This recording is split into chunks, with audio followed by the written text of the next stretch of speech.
কোনো এক রমজানে আমি আর থাকব না।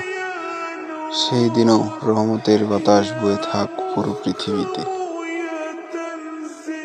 রহমত, মাগফিরাত, নাজাতের বাতাস নিয়ে রমাদান ঠিকই আসবে। রবের নিয়ামতগুলো উপভোগ করার জন্য।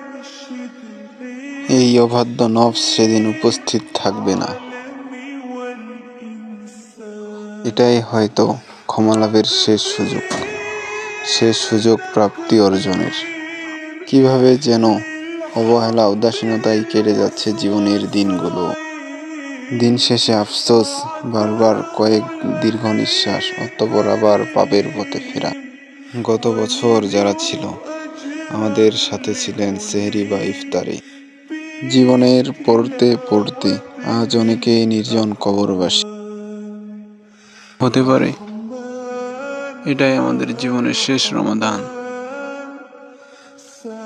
এই গাফেলা হৃদয় তবু কেন ফিরতে চায় না রবের কাছে? অবাধ্য নফস কেন বুঝতে চায় না? সময় ফুরিয়ে গেলে শত আফসোস তখন কাজে আসবে না।